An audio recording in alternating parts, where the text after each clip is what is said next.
What's going on, guys? Welcome back to WWE Network and Show, where I, Graham G.S. Matthews, break down all the original content I watch on the WWE Network and on Peacock. And today we're talking the February 21st, 2022 edition of Raw Talk. As always, being hosted by Jackie Redmond, Matt Camp in the studio, being joined by JBL for this episode. To start off the show, they recap the ending to Raw that saw RK Bro lose to Seth Rollins and Kevin Owens in tag team action, earning them the opportunity to enter next week's Raw tag team title match, thus making it a triple threat.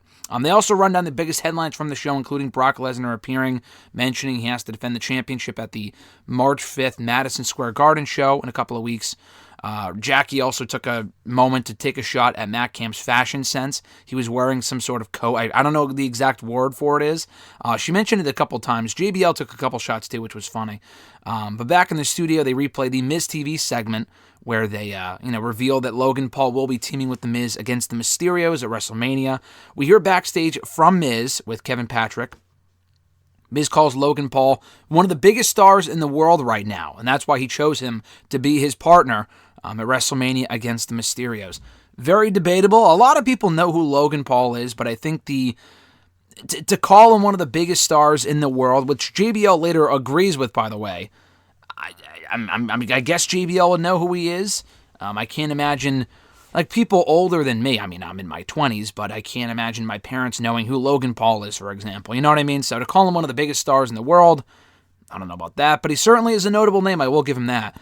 Miz says that anything Logan Paul touches, he succeeds at.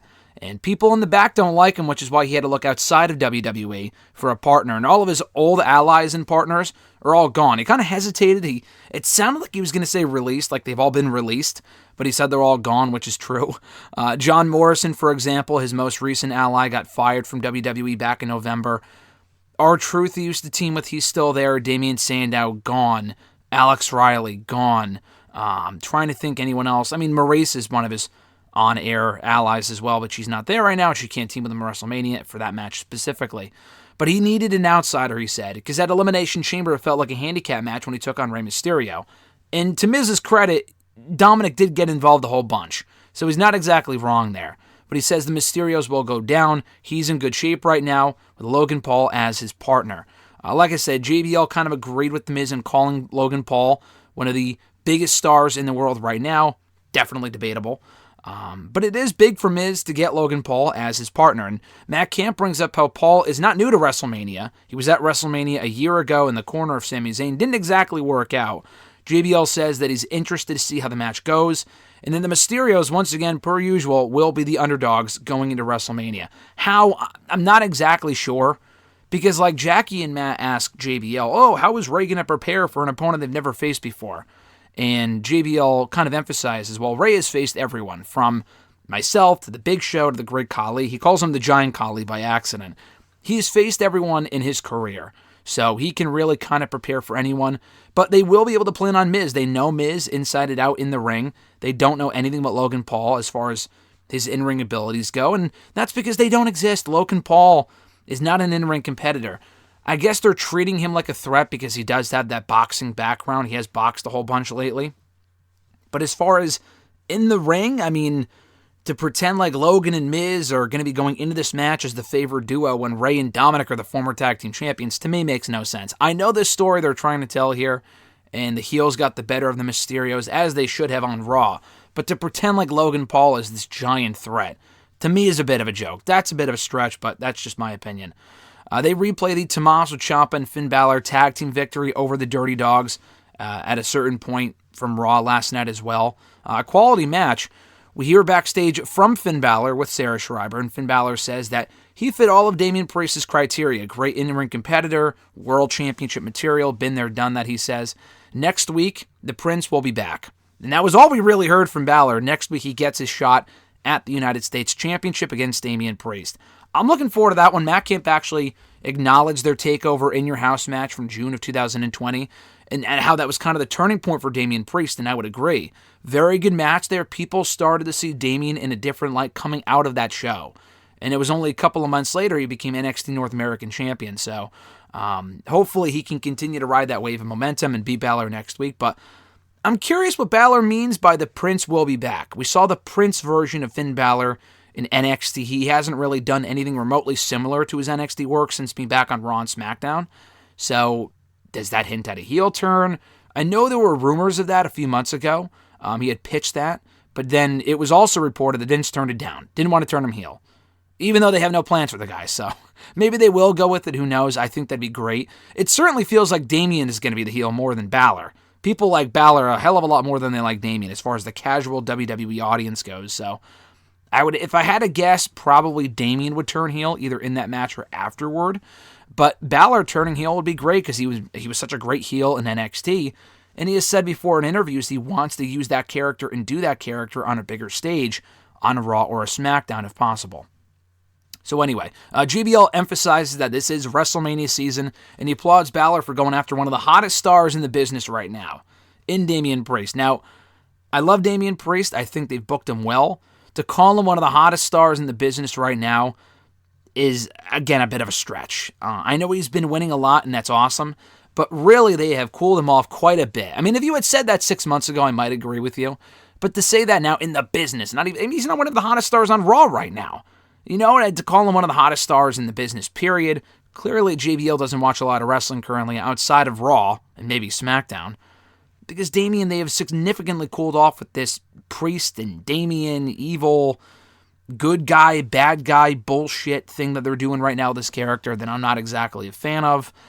They already had something that worked. Why they had to go ahead and fuck it up, I don't know. But anyway, like I said, he applauds Balor for going after Damian Priest. Matt Camp brought up the TakeOver match, and he says that going after that U.S. Championship at this point means that much more. With Balor chasing it and stuff like that. The U.S. Championship has been treated fairly well recently.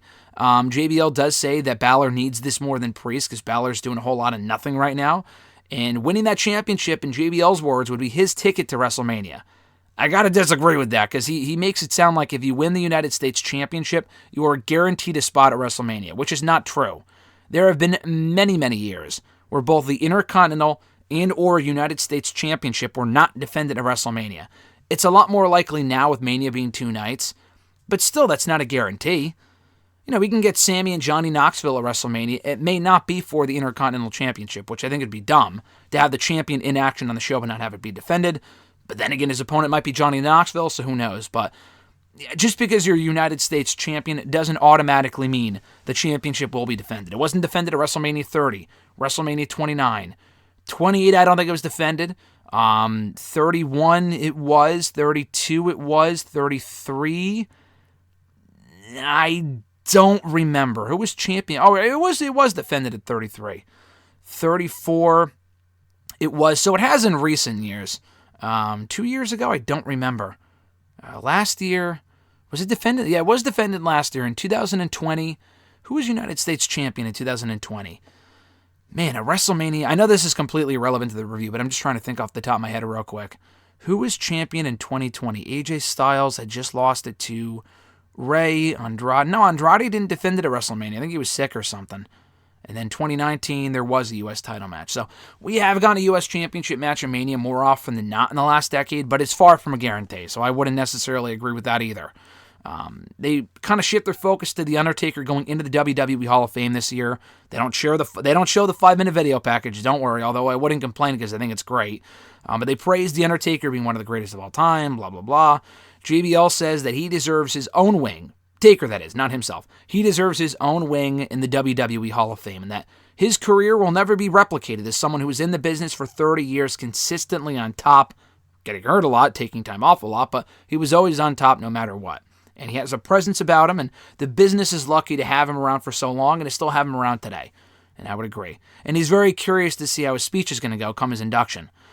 Redmond does note more than once in this review, in this video, not in this video specifically, my video, but on Raw Talk, she mentioned, she used the words, I thought it might have been a botch the first time. By the second time, it was intentional. She did this on purpose. She said that Taker will be the first inductee into the 2022 class for the WWE Hall of Fame this year, meaning that there is more to come. Taker will not have the Hall of Fame to himself, which I think he could and he should. It doesn't sound like he will, though. So keep an eye out for that. They'll probably announce someone else for the Hall of Fame within the next week or so. Maybe by Friday, if not next Monday. Who knows? They recap the Women's Chamber match. They just kind of aired the same video package from Raw. They replayed it here as well. I skipped right through it.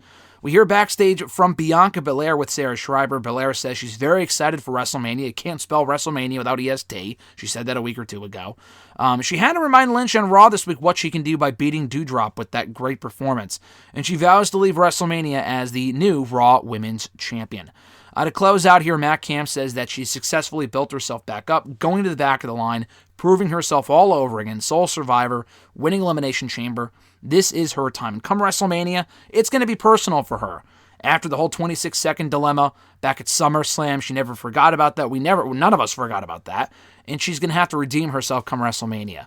And Belair is going to be that much greater. She's already great, Camp says, but if she can beat Becky Lynch, a woman who has been champion for every active day she's been on TV, been either the Raw Women's Champion or the SmackDown Women's Champion since WrestleMania 35 3 years ago, she will be that much greater, and if not the greatest in all of WWE.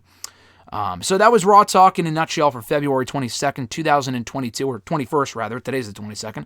I appreciate you guys checking out my review of the show. Decent stuff. The interviews are always way too short to really be anything out of the ordinary, but this was a fine show recapping last night's, I thought, solid edition of Raw. I enjoyed it for what it was. So we're getting closer to WrestleMania. Hopefully we get some more stuff to talk about on the Raw side of things. SmackDown's a mess, but Raw, at least most weeks, is a pretty decent show, at least recently. So we'll see what they have in store going forward. Thank you guys, as always, for checking out my review. I appreciate it. Be sure to like the video, drop a comment, share the video, and subscribe to the channel for more daily content. And that's about it. Be sure to stay tuned tomorrow, by the way. First thing tomorrow morning here on the channel, my interview over video with AEW star Matt Hardy. Been looking for this one for a while. He's great. So keep an eye out for that one here on the channel tomorrow on WrestleRant, youtube.com/WrestleRant. And hit that bell button if you haven't already to be notified every time a new video goes up. Have a great one, guys. I'm Graham G. Matthews, and I'll catch your ass down the road.